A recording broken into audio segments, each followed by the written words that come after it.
What up? We are back with another episode of Field of 68 Mid-Major Show with my man Sean Paul. Sean, it's Sunday night. Lots of good hoops to talk about. How you doing, man? Man, I'm doing good. Thanks for asking. How about yourself? Man, I couldn't be better, man. Couldn't be better. Good to be on with my man Sean Paul. We got a little remix today for everybody that's tuning in. We're gonna do some Sean Paul zoom in stuff. So we're gonna talk about four topics, hot topics, underrated topics, and then we're gonna also get into four teams, four hot teams, four underrated teams. And we're gonna do a little bit of a deep dive and let our expert from Field of 68, one of college basketball's most passionate guys that covers journalism for college basketball in many different ways. If you're not following Sean Paul already, we know you're following the Mid-Major Show. But if you're not following Sean Paul CBB, is that what it's called, right? Yeah, that's where you can find me on Twitter or X or whatever it's going by these days. Still Twitter in my heart, so that's Yeah, what I'll be calling it. we still call it Twitter, even though it's X. And we're not talking about Malcolm. You know what it is. All right, so real quick, Sean, before we get into your deep dives, we got to tell a little bit of the story, just a little bit of the story. How did Sean Paul arrive at this place where you're now with Field of 68 and covering college basketball and all these different platforms? Man, that's a good question. It's a question I've gotten quite a bit throughout the years. It's kind of, I wouldn't say happened by accident because I put a lot of work into it, but during COVID, I just started kind of writing a little bit and doing some podcasting stuff, and then, started meeting some of the right people and put my name out there, and next thing you know, I'm here and doing this, doing the helping with the newsletter for the Field of 68 Daily, which you guys should subscribe to if you don't already, doing a bunch of other stuff with the Action Network. So I've just been doing all kinds of different stuff, and it's been really fun to just try a bunch of different things out. And I've been really lucky to be at this point. Yeah, you were kind of doing some stuff for Mountain West Wire, maybe hmm before that, right? Yeah.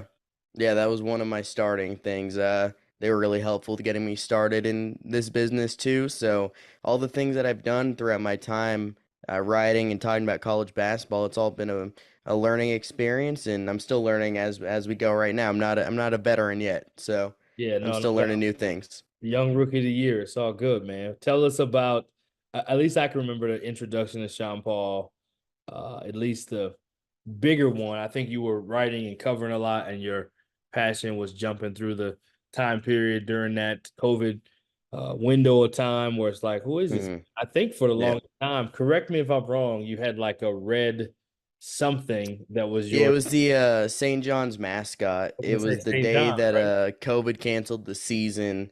It was at halftime of Creighton and St. John's in the Big East tournament. So like they evacuated all the fans. It was literally during halftime of that game where they canceled the season.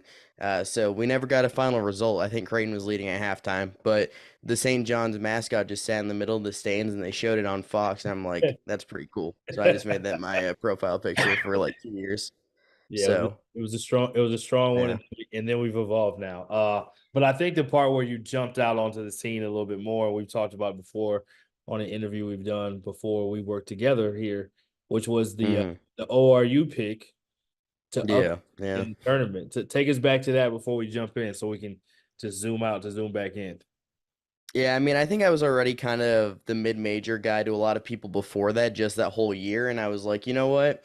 I really did think Oral Roberts is going to win that game, but I'm like, wouldn't it be cool if I was just like this, pick a team that can make an upset? Oral Roberts is at one. I mean, obviously it's a real shot in the dark. They're a 15 seed playing a 2 seed. They're like 19 and a half point underdogs. I'm like, but if one could do it this year, I think it's them. It had happened like 8 times ever that a 15 seed beat a 2 seed, and I was like, I'm gonna throw it out there. I think Ohio State's pretty mediocre, so I'm like, if this match, that's what made it interesting though. I tweeted it like 3 weeks before the bracket came out. I'm Right. like, if Oral Roberts wins the Summit League tournament and they get a 15 seed, I think they'll beat Ohio State as a 2 seed if that's the matchup. So I think that's if I said they would have beat Houston or whatever. When the bracket came out, I just don't think it would have been as big of a thing. But it became a big thing because like SportsCenter tweeted it out because of how far in advance I tweeted it. So I think that's really what made it interesting. I think it was less about Oral Roberts beating Ohio State, but it was more about how far ahead of time I said that. 100%. 100%. Yeah. Well, that being said, let's get into the hot topics. We have an intense Missouri Valley race, which we talked about Mhm. prior to the show. We've talked about it most of the season, how intense it's going to be. But before we get to that one, let's jump into the Grand Canyon loss because Yeah. Grand Canyon was kind of on his way to being one of these at-large conversation pieces if they could run the table with only one loss and could keep, building their metrics. They lost to a really good Seattle team. Talk about this hot topic. I mean, the biggest thing about this hot topic is Seattle, they have a really tough home court environment, and they got their star Cameron Tyson back for that game. He had missed the last couple of games. Right. Seattle was 3-4 in conference play. They had lost three straight games. The first one, he played that one against UT Rio Grande Valley. That's the game he got hurt in. He only played 16 minutes. They lost the next two without him. So you just see how important he is to this team. All those were away games. So I think people were like, okay, maybe the Seattle team's just not that good, but they got Cam Tyson back, and they were playing at Stephen F. Austin a few days before that, 2 days before then, an overtime loss. So it would have been easy for them to hang their heads. Grand Canyon got out to an early start. They led by 9 in the first half, but Seattle just kept chipping away. They were never out of it. They hit some really big shots late. Cam Tyson made a big jumper. John Christophilus made a big shot. Alex Schumacher did a really good job defensively on Rayshawn Harrison. And the biggest thing for me was how solid Seattle's defense stayed late in the game, because Grand Canyon had a real chance to open it up. They were up 7 with about 4 minutes left, but they got some stops, turned into some scores, and Seattle was able to pull out the victory. I think speaks a little bit about how good Seattle actually is. They're one of the best 3-point defenses in college basketball. They rank third in opponent 3-point field goal percentage at 27%. They rank Mm. top 65 in defensive efficiency in college hoops, and they have one of the better guards at the mid-major level with Cam Tyson, like I mentioned before. So this isn't some bad team. Their record's 11-8. That's not great. They're 4-4 in conference play, also not great. But this is a really good team that has some really experienced players and a good head coach in Chris Victor. So this was a really tough spot for Grand Canyon. And when you're going to be the number one team in this conference, like they've been the past couple of years, you're going to be the hunted every night, like we've seen with FAU in the American. It's the same deal for Grand Canyon over here in the WAC, and Seattle got them. Yeah, and I think, and obviously Memphis and American too, mentioning them, but Hmm. I think the part where people that don't know much about the Seattle team, Cam Tyson is a part of a conference championship at Seattle. Cam Yep. Tyson, Yep. if I'm not mistaken, was at Houston. University of Houston, so he's Yep. been a part of a He's a high dude. level. Yeah, oh, no question, no question about it. And this team, this Seattle team, has been one of the teams at the top of this conference since, Grand Canyon. The last 3 years, they've been one of the teams. Utah Valley themselves. You throw in Sam Houston last year, but there's been, and Stephen F. Austin. There's been a Hmm. handful of them that's been at the top, but Seattle's been one of them. So they're not. I don't want to say anybody's afraid of them, but there's a lot of familiarity. There's a lot of Hmm. competitive, like, hey, we're just as good as kind of thing that you find in Yeah. conference play. So I don't think Hmm. this, it wasn't surprising for those that follow the WAC that Seattle beat No. them. It was No. probably surprising to national people that And they lost. And Grand Canyon is only favored, I think, 4.5. I think it opened at like 5.5. I think it closed at 4.5. And like for a team that's 17-1 or whatever they were entering the game on the road, that's where you kind of look at it. And if you're not a huge like betting person, you're like, that line seems a little low. But when you look deeper into it, you're like, okay, this is a tough spot for Grand Canyon. Yeah, if Cam Tyson, I didn't know this part of it that you just mentioned. If Cam Tyson was out and he came back, but Hmm. that's an all league player. That's a If he didn't play in this game, Seattle's not winning this game. I right. think, like, I feel very firm in saying that they barely won with him. They're not winning without him. He's that good. And like Yeah. John Christophilus made some big shots. He's another high major transfer start at Creighton. He went to O'Day High School in Seattle. He graduated 3 years ago. Do you happen to know who one of his teammates were on that team? I don't. Paulo Banchero. So this he played with some dudes growing up, and then he I went to like it. Creighton. So this is another guy that once Tyson's gone after this year, he's going to be a real problem at Seattle. So keep an eye on him. Does Grand Canyon win the regular season WAC title, and do they get the one bid? I know I'm jumping ahead, but since we're keeping it Um, yeah, I mean, I think for sure. Like, it's going to be tough for them not to do that right, because you look at Stephen F. Austin, they've been really good. They already have 2 losses. So someone else is going to have to beat Grand Canyon because I think everybody else in the league already has 2 losses. Yeah, the But only then teams they'd that have to don't are run the Tarleton State table and Stephen after F. somebody Austin. else. Then they have to run the table after somebody else beats them. Exactly. So I'm gonna say I think they make it through the rest of conference play unscathed. I don't think they lose another game. The only one that I think they could lose. When do they play at Stephen F. Austin? Let's see here. They host. Oh, that's on Thursday. Okay, so that's a tough situation there if you're Grand Canyon. You get another road game against Stephen F. Austin on Thursday, January 25th. That's not going to be an easy game for them. So if They'll have full attention for that one though. yeah, like that'll be a tough one coming off a loss. The thing about it is, I think that's a game they could lose, but if it came later in the year, I think it would be almost tougher Yeah, because I they're agree with coming that. off a loss already. So Yeah, their antennas are going to be up, they're going to be ready to no question. go. If this was a month from now, I think we could be looking at a different result. But I don't think anybody else in the conference is truly good enough, especially at home, to beat them. Like Cal Baptist, maybe. I think they have some serious questions. They haven't been that bad, but their offenses are really questionable. I don't think they have enough firepower to beat a team like Grand Canyon. So I think they're going to be able to run through the rest of the regular season unless they lose on Thursday. But past that game, I think they'll be fine. They'll get to the conference tournament. I think they'll take the one bid, so we won't have to have an at-large conversation, but they'll be a two-loss team entering the NCAA tournament in my eyes.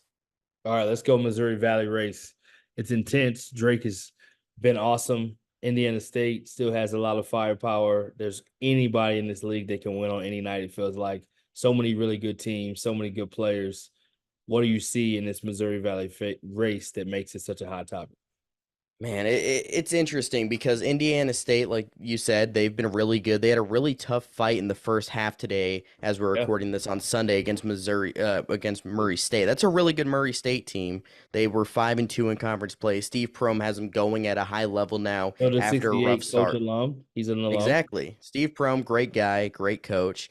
Murray State fans, I think they have some really high expectations after how good he did there and how good Matt McMahon did there, and who was there before that? Mick Cronin was there before that. So they've had some really good coaches, and Steve Prohm's gonna get it going. This is only his second season back. They're 5-3 in conference play. This was a really tough roadblock, literally because it was on the road against a tough team, tough environment. They came out really slow, 11 turnovers in the first half, 4 of 14 from three.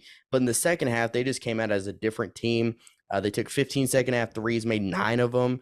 Isaiah Swope came out in the first half. I don't think he scored. He had 6 points in the second half.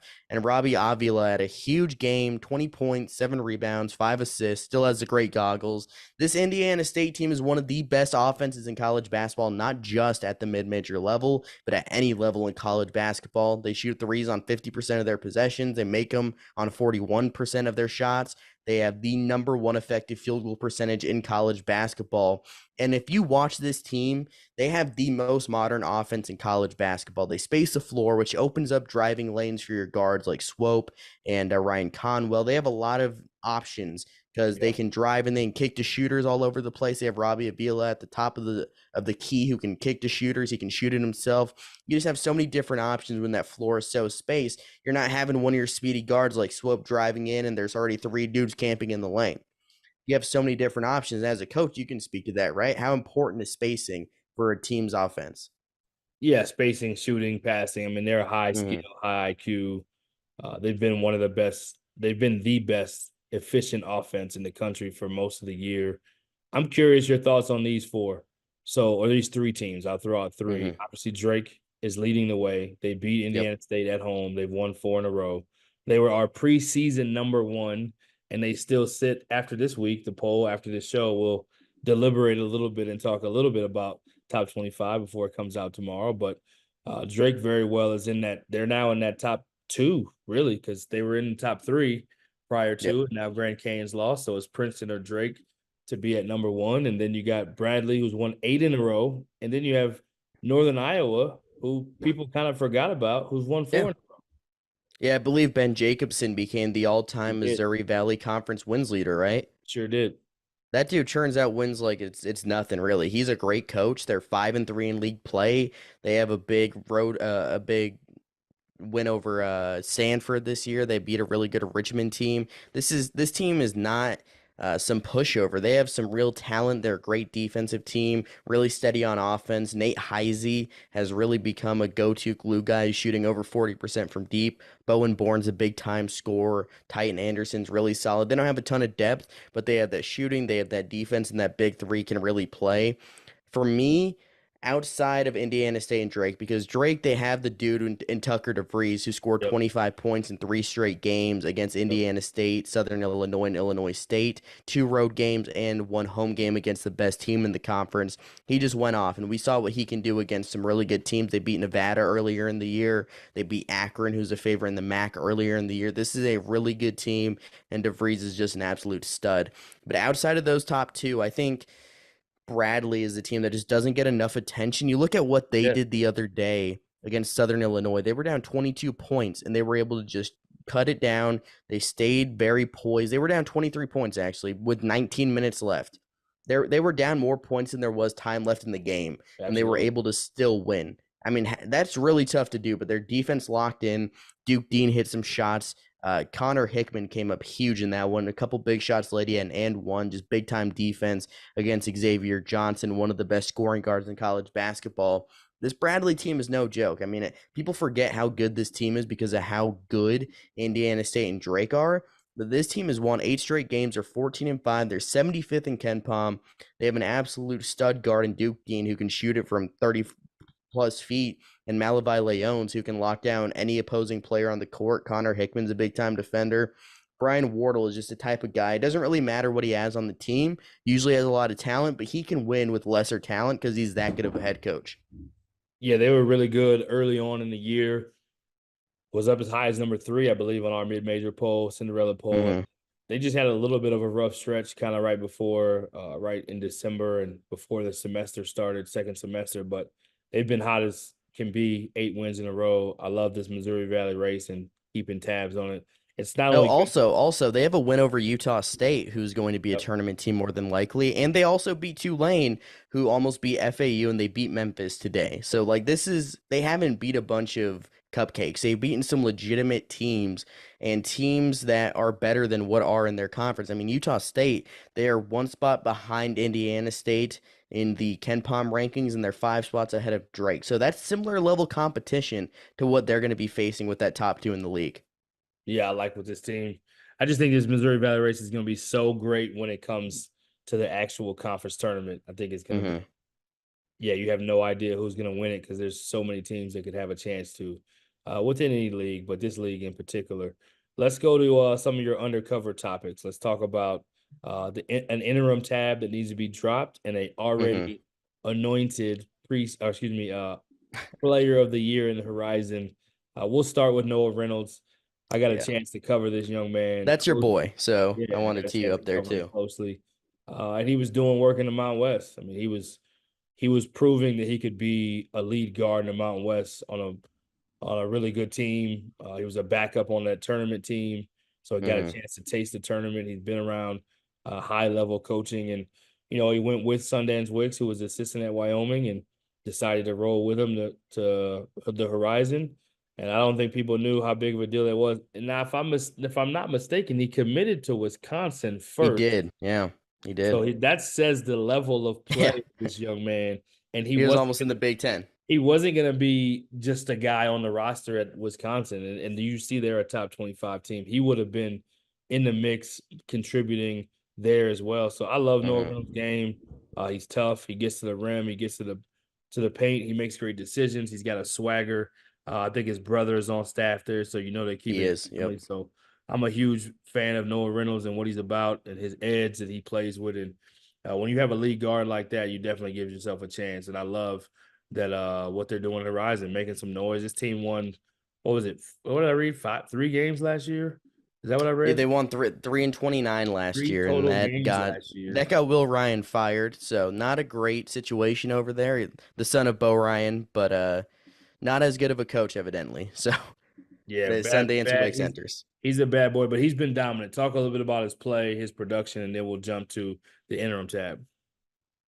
I mean, the thing about Noah Reynolds is we mentioned he was committed to Wisconsin, and although his brother is on staff and Sundance Wicks he has familiarity with at Wyoming because he Yep. was an assistant there, like he took a real risk going to a program that won 3 games last year. Like he knew he'd be the guy, he knew he'd have the ball. But if this team just completely sucked and he had like 15 points per game, everybody would have forgot about Noah Reynolds. Like there was a real risk in going down to the Horizon League on a team that was projected to finish near the bottom of the conference. But And this is what you love uh, about Noah. If you ask him, there was no risk because he's betting on yeah. himself. But keep going. Sorry. Yeah.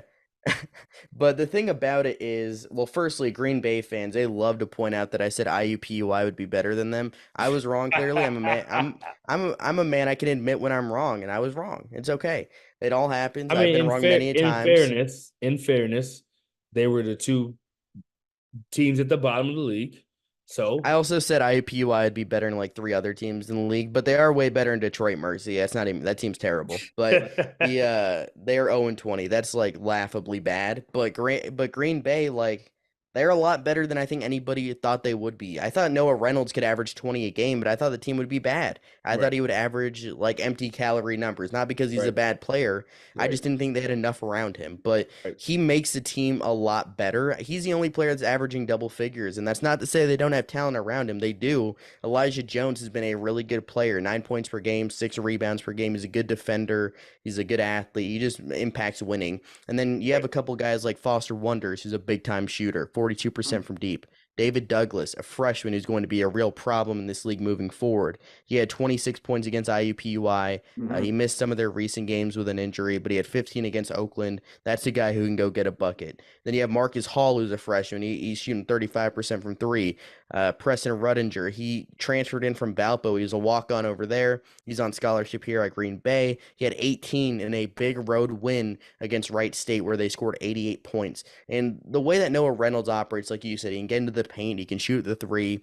But when he gets into the paint, he's such a willing passer. He's not going to drive on two dudes and go take a shot for himself. If there's a shooter out there on the corner and he's driving two dudes on him, he's passing to that shooter, and Right. more often than not, they've been making those shots. So Noah Reynolds has made the team a whole lot better. And just look at what they've done. They swept Wright State. They beat Cleveland State. It's not like they beat Detroit Mercy 7 times. Obviously, I don't play them that many times, but like they haven't beat a bunch of terrible teams in the conference. If this team is hitting on their 3 point shots, they can beat anybody in the conference. And we've seen that so far. They had a rough loss at Northern Kentucky. That's probably the toughest road environment in the conference. They don't lose a whole lot there. But this team is legit. I'm really buying Green Bay stock because of Noah Reynolds, because of the way that Sundance Wicks coaches, contributing pieces are really stepping up. And I think he deserves Conference Player of the Year. I'm ready to wrap it up now. Give him the award. He deserves it. I like it. I like it. Giving awards, not even in February. Let's go. Sean Paul I'm wrapping it up. It's over. It's doing what over. Sean Paul does. I like it. Let's talk about wrapping up this interim tag and Hmm. giving a new head coach. We talked about Chris Victor earlier. He didn't get his interim tab removed until after he won a conference championship Yeah. at Seattle, but he did, and he's doing a great job still. Just got a big win against Grand Canyon, as we mentioned. What Hmm. about our guy Tom P over at QU, as I'm just using initials so I can build up the suspense? Well, some of the thing about it is at the high major schools, you want to shoot for the moon. You know, you if you have an interim guy that's doing a good job, you're probably going to end up promoting them anyways just because you don't want to end what's working. But there's a lot more pressure to that at one of those schools in a Big 10 and a Big 12 and an SEC because you need to get that higher right. In a mid-major league, culture is everything. Like that is really everything. And that's why you see so many of these schools promoting from within to begin with. Like if one of your coaches leaves, if a Bobby Hurley leaves for Arizona State, you promote Nate Oates. And then when he leaves, you promote Jim Weitzel. And when he leaves, he didn't really go anywhere, got fired. But, you know, it works to a certain point. And Tom Pecora has done such a good job stepping in for Baker Dunleavy. They have 14 wins right now. They're at number one in the Metro Atlantic Athletic Conference. It's just been a great job. They scored 91 points in a comeback win against Iona. Matt Blanc is the front runner for Conference Player of the Year. Savion Lewis has been a great point guard for this team. They don't have a ton of depth. They only play about 7 or 8 guys, but those 7 or 8 guys are really good. Amari Trice has been a great player for them. And when you're this successful and you're exceeding expectations like they are right now, you need to just give him the head job because you're not going to hire anybody that gets the buy-in and gets the culture that he has going over there at QU right now. It's been a struggle for them over the past couple of years. So promote the guy that's actually winning. They're going to probably win 20 plus games this year. That's good enough to get him the job full time. Yeah, not an easy job by any means, and I think Mm-mm. we've seen a lot of these programs that have elevated guys that have done a good job and they've been able to Mm-hmm. sustain it. They understand the ins and Yep. outs. Smaller universities, all the time, it's not one of those things where you can hire a high major assistant and they can come in and work wonders. It's a harder place to operate sometimes at some of the places that don't have the traditional resources or the better resources. So I would agree with you. When somebody earns it and they prove they can win at that place, I think that means a lot to them, and it means a lot to have somebody that has that value and that can continue to replicate that. So I think you definitely are betting with good odds by hiring a guy Mm-hmm. like that.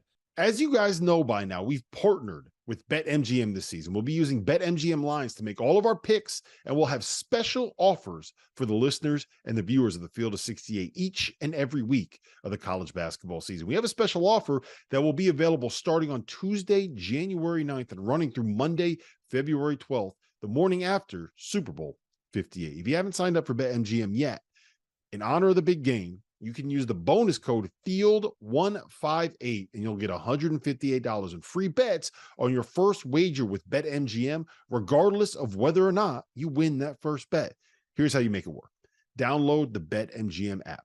Sign up using the bonus code FIELD158. Deposit at least $5 and place your first wager on any game. You'll receive $158 in bonus bets, regardless of the outcome of your bet. Just make sure that you use that bonus code FIELD158 when you sign up. And remember, BetMGM is now available under one wallet in select states. As a New Jersey resident, this is super convenient when I have to go cover games in New York or Philly, which happens quite a bit.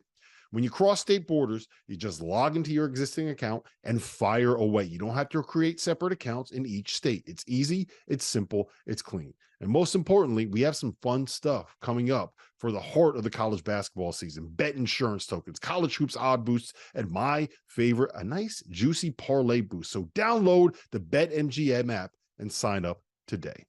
Field 158. Let's talk about hot teams. 100%. Bowling Green. Samford is the hottest team in the country. They are. And they had a monster week, not to mention we already had them at number 6. And They're jumping up. They definitely just beat number 5. So huge week for Samford. They will for sure be in the top 3 after this week, which is awesome for them. Who knows where they'll be? We'll find out tomorrow. But by the time you see this, you'll already know. But Samford with a monster win. I think that's 17 wins in a row, which is incredible. It is. 17-2. They lost their first 2 games. And then Bowling Green. No one's mentioned Bowling Green most of this season, and they will now be in the Cinderella poll as well. Talk about Bowling Green and Samford. I'll start with Samford. Obviously, they are the hottest team in the country. Like you said, 17 consecutive wins. They started the season getting blown out by Purdue, but most teams do that anyways. Then they go and lose against VCU, a tough environment in the Siegel Center. It's a really solid VCU team over there. So they led at halftime of that game, I believe, too. So that was a game they really competed in. But since then, they have just been beating teams left and right. They've beaten some really good teams, including Western Carolina on the road on Tuesday, January 16th, led by 35 points from big man Ashore Chore. He's just been really good, and the way he was able to do it in this game, he was able to hit from outside. He used his size and athleticism to score inside. It didn't seem like no matter what Western Carolina did, they had no matchup for him. He was just dominating. It was one of those games where he wasn't going to miss, and he just vaulted this team to victory, and that's what stars do. He's one of the better players in this conference, and he outdueled Vontarius Woolbright, who is the best player in this conference, in a road game. So Samford's a really good team. They deserve a ton of credit. They are the clear-cut favorites to win the Southern Conference right now. Bucky McMillan is going to be a hot name in coaching searches this offseason, and even if it doesn't happen this offseason, it'll happen at some point because of the way his offense plays. They're one of the best offenses in the mid-major level. They are top 5 in adjusted tempo. They have an effective field goal percentage of 57%, which ranks 9th nationally. They shoot 40.9% from deep, which is 4th nationally. And a lot of it is because of how good of a point guard Rylan Jones is, the way he's able to set the table. He's a very experienced guy who's won at Utah State. He started his career at Utah. He had a big game as a freshman against Kentucky and Vegas, I believe. But he's just such a good guard that can shoot the 3. He had a big 3 in this one when Western Carolina cut to 3, made like a 28-footer. He's just a winning point guard, and he brings a different element than Quest Glover had last year. He's more of a shot maker than a floor general, and you have a floor general now that can set up the rest of this team. And once Jermaine Marshall's back, this team gets even more dangerous because he hasn't even been along for most of the fun this year. So once he's back, it'll be a whole different element on the defensive end for this team. And Bowling Green is a team that didn't have much expectations at all, but Todd Simon has this team sitting at 14-4, 5-1 in MAC play. Their only loss came at Akron, a Yeah. game that they led at halftime. They led by 14 points in the first half of that game. They're a team that's been hit by injury quite a bit this year, and Todd Simon, he's been able to keep it going in a positive direction, and a main reason for that is Marcus Hill, who's a JUCO transfer, one of the top scorers in the conference. Rayshawn Agee, another JUCO guy, averaging 12 points and 9 rebounds per game. Jason Spurgeon, a 7-footer who went with Simon from Southern Utah to Bowling Green, can stretch the floor. He's a good shot blocker, shooting 38% from 3. And Trey Thomas, a transfer from Vanderbilt, he has been a great complement to Marcus Hill so far this year. This isn't a team I'm expecting to win the MAC by any means because Akron seems that dominant right now. They pulled off a huge win over Kent State at Kent State the other day. But the fact that Bowling Green is in this position after a rough stretch the past few years, it just goes to show how good this team is going to be at some point. And even right now, they're going to win 20 plus games this year, probably under Todd Simon. That was a great hire by that administration, and he's going to be able to get dudes from the transfer portal. He's going to build it from within, and I expect Bowling Green to be a real force in the MAC this year and moving forward. Yeah, Todd Simon is just one of those guys. He just understands how to win, and did more with less when he was at Southern 100%. Utah. Absolutely. And yeah, understands recruiting, understands players, understands how to be able to get older players, whether it's transfer portal, whether it's JUCO, creative, digging under rocks. One of those guys that gets that. He's got a great passion for it. I think he's going back home, if I'm not mistaken, to Michigan. So yeah, just a home run hire, and it's proven in the results he's getting. And I love following guys like him and the success that they can have. And shout out to Todd Simon and the job that they're doing. And like you said, I don't think this is a 1-year thing. I think Todd Simon's going to compete like he did when he was at Southern Utah, doing more with less. I think he's going to do that same thing at Bowling Green. And our last couple topics, the underrated topics, if you will, about some teams. Furman with a monster win. We'll talk about that. But WCU had a rough week in this league, and Furman was a team that was in our preseason, one of the best teams in this league year in and year out. Absolutely. You know, you can't say enough about the job coach has done there. And then Merrimack is a team we have not talked about either. So let's close the show and talk about these last two unspoken teams. Yeah, I mean Furman, they are a really good team. They start off slow, obviously 4-3, and then against Princeton, a game that they lost on the road, a game they led for majority of that game, mind you. That Princeton team is really good. They're probably going to be number 1 in the Cinderella poll this week. But Marcus Foster, their leading scorer, got hurt in the first half of that game, and he didn't return until they beat Western Carolina the other day. Actually, might have returned against VMI. He returned against VMI. So his second game back though was last week against Western Carolina, and him being back adds another shot maker, another shooter, and one of the best scorers in the Southern Conference back to this team. JP Pegues, of course, what's new? He had a game winner in this one. But this team becomes a lot more dangerous when they're fully healthy like they are right now because JP Pegues missed some games. Alex Williams missed some games. He had a double-double in this one against Western Carolina. And Marcus Foster missed some games. So when those three are together, Furman becomes a team that can win this league and might just be right at Sanford's level. I don't think that's that crazy because they learned how to win some games without Foster, without Pegues, and now that they have all those pieces together and it allows PJ Smith, who's a big-time shooter, to come off the bench. There's some games where PJ Smith had to be their go-to guy, and now he's a third or fourth option on this team.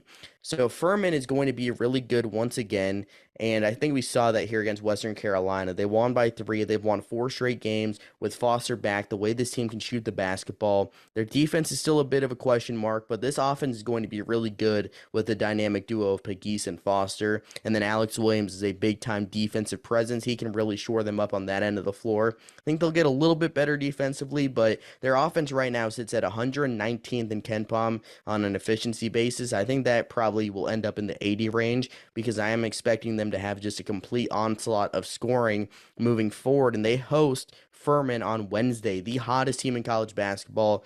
something's going to have to give. Will it be Furman, who's won 4 straight games and they look really hot right now, or the team with the longest win streak in college basketball? I love it. I love it. I love it. Any final thoughts on what's upcoming this week? We got about 5 minutes till we close the show. Any thoughts about what's upcoming this week? This is kind of so for me going back to coach mode. This is January is kind of that mode of the slow.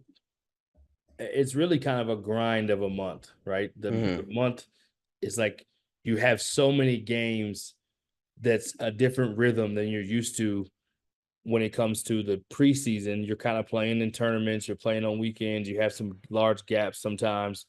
But in January, Yep. it's one of the months where you play the most amount of games. You find yourself playing 2 games a week. You start getting that rhythm.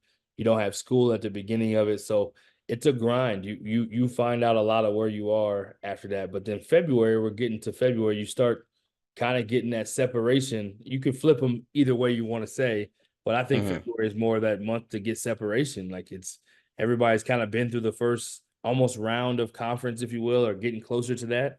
And then you start getting separation and figuring out, okay, who's going to be at the bottom, who's going to be at the middle, who's going to be at the top. So what do you look forward to as we end out these last final couple weeks of January? I mean, there's a game on Monday here that I'm really circling. It's McNeese State at Texas A&M Corpus Christi. Corpus Christi, obviously, they won the conference tournament the last 2 years under Steve Lutz. He's now at Western Kentucky. But this is going to be a tough road game for McNeese State and potentially their toughest game the remainder of the season. They will have another tough one coming up against Nichols. That's a pretty solid Nichols State team over there. But from a point spread perspective, this game opened up at a 5.5-point favorite for McNeese State. Is down to 3.5. So the home Corpus Christi team is catching some steam. It's a 7-point difference according to Ken Palm, and I think at some point we're just gonna have to look at this team and be like, is this team just so dominant to the point that they're just going to steamroll their way through conference play? And I think we're getting really close to that point. Their first game of league play was a really big nail biter against Texas A&M Commerce, a tough team. Yeah. And then they steamrolled Northwestern State. They beat Southeastern Louisiana. They beat Lamar. They beat Incarnate Word. So far, they have been really good in conference play. They haven't had a hiccup yet. And like you said, January is the toughest time of the year because of how many games they're playing. I think McNeese State plays 8 games. They've already played 5 in the month of January, and this will be their toughest one. If they're able to leave this game unscathed, I think they'll probably finish the season unbeaten in conference play. That'll give them 2 losses for the year. If they lose one more in conference in the conference tournament, the Southland tournament, I don't see how you could leave this team out of the NCAA tournament. They're at more than 30 wins at that point. I believe that would put them at like 32-3. I don't know how you don't have that team in the tournament no matter what if they finish the regular season unbeaten. This team is too good. Yeah, I did mention that Samford may be number 3, but I did, forgive me, McNeese. McNeese will probably be in that top 4 team. Disrespecting McNeese. Wow. Yeah, no, not at all. Not at all. I'm We don't know kidding. who's going to land where, but the top 4 We'll teams figure that out. will be Princeton, Mm-hmm. it will be McNeese, it will be Samford, and it will be Drake. So those 4 in no particular order right now. Well, where do you lean for number 1? I have my pick. I'll see where you lean. We can finish the show with that. Who do you think should be number 1? I have to go with Drake.